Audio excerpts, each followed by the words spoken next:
dân Hoa học this right 3 weeks ago. This was nice.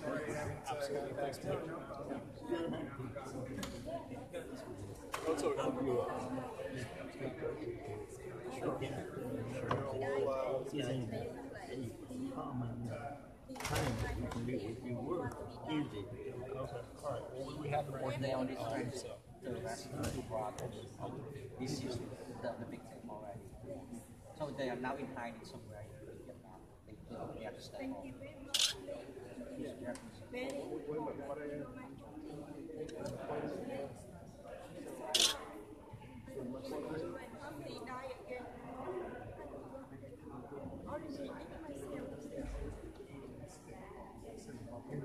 Now we will do something.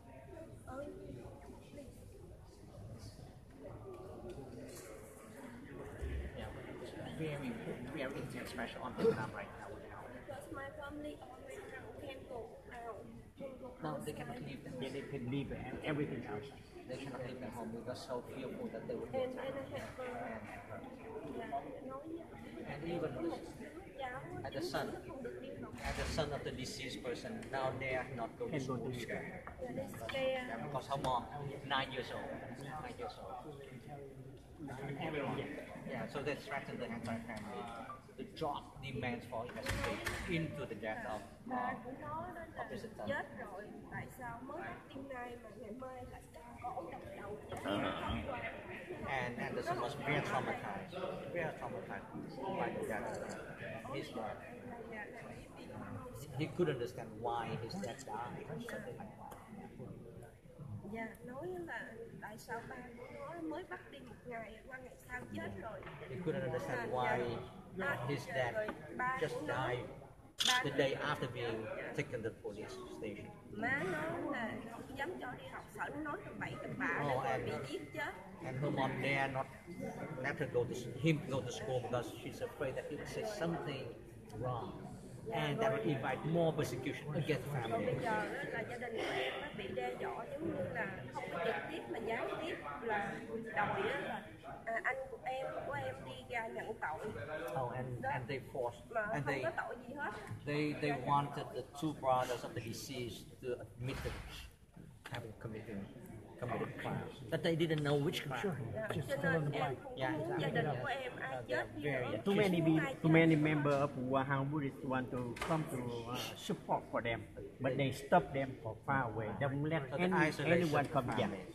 Actually, we have lawyers willing to represent them, but the lawyers would not dare to come either, fearing for their Em own có một mình safety. em ở đây, còn gia đình em ở Việt Nam nó giúp đỡ làm cách nào nhanh để đi qua đây. She needs to take the family out of Vietnam. Ba em bảy mấy rồi. Yeah, her dad is now over 70s already. She's very fearful for her dad. Có một mình em con gái em ở đây. She's the only one outside Vietnam. Cho nên em cũng cần sự giúp đỡ cho gia đình của em nó đi nhanh qua bên này. Em không có muốn ai chết nữa hết. She doesn't want any other member of her family to face the same. Please come here. My family, please. And yeah, she's very fearful that others might die if she don't have. But she wants them to be looked Cho cháu của em nó được đi học ở bên này, tại vì nó quá khủng hoảng ba nó chết như vậy đó. Nó hỏi hoài, nó hỏi tại sao cắt đầu, đập đầu còn cắt cổ nữa. Nó nói gì nó rất là sợ. The 9-year-old son is now very fearful himself. Đê rồi mẹ của nó giống như bây giờ nó ngồi đâu cũng là khóc nói như khùng vậy đó. Nó lo sợ lắm. Cả nhà em đều khủng hoảng ở trong nhà. Extremely traumatized. Ông nói sẽ không Dạ, dạ. We talk. Thank you very much. Thank you. Okay, we appreciate it. Thank you, please. Thank you. My family. My family. Come here. Thank you. Early for thank you. For my family come here because they busy up there. So scared. I don't want my family die no more. Please help me. For all my family come here early. No, I don't want to die. Maybe do Thank you. Yeah, I'm sorry to make you wait. Thank you. Okay, Okay, sure. I have short questions. Who are you? From Voice of America, Vietnamese service. So, do you think the attitude of Trump's administration toward Saudi Arabia and Philippines, like President Duterte, send a very pessimistic message to the activists in Vietnam about human rights? Absolutely not. Vietnam needs to be looked at by this administration for its ever deteriorating situation on human rights. I believe that is exactly why we had this hearing today, so there would be no ambiguity about the status of human rights in Vietnam. It is bad and getting worse by the day. And so we're appealing to the President and the Vice President and Secretary Tillerson to take seriously that they have a moral obligation to raise these cases. Yes, raise other issues too, but raise the individuals who are being persecuted because of their faith, as well as those for their political beliefs, and to be very, very, very assertive about that with facts and figures and names. You know, one of the things that Ronald Reagan did so extraordinarily well and risked superpower confrontation with the Soviet Union. He and Secretary Shultz, when they were in Moscow, would meet with political prisoners, would raise those cases, eyeball to eyeball. There would be no, here's some names that they would slip to him in the middle of the night. It was very, very open, and I think it made a difference. The contrast was last year with President Obama, who went to Hanoi and missed a huge opportunity to get political prisoners freed, and instead, it was one big vacation. And I was extraordinarily disappointed with that trip. We had asked him to raise individual names, and the proof was, as he took off in Air Force One, they went and arrested even more people. There's got to be a consequence. We have all the laws on the books that we need. We're going to do even additional legislation, similar to the Vietnam Human Rights Act. But right now, under the Magnitsky Act, we can hold individuals to account anywhere in the world where they commit human rights abuses.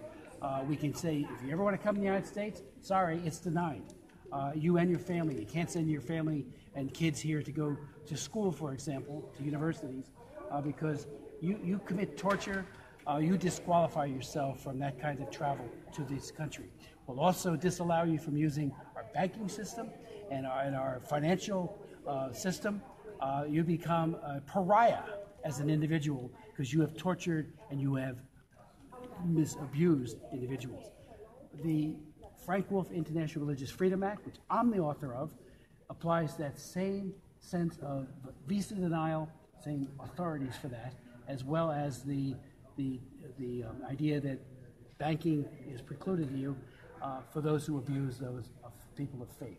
So if you want to torture Montagnard or mistreat the Buddhists in Vietnam, there is a price. We have the law on the books, just needs to be enforced.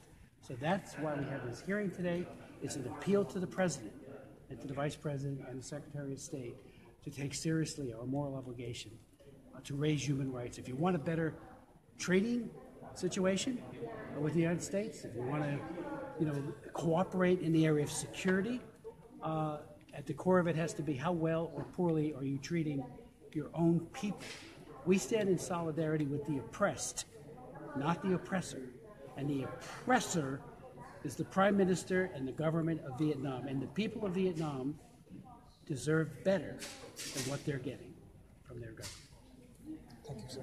Do you have any concerns about an American foreign policy that relegates American values and human rights to the back seat? Well, it's been relegated for 8 years under President Obama.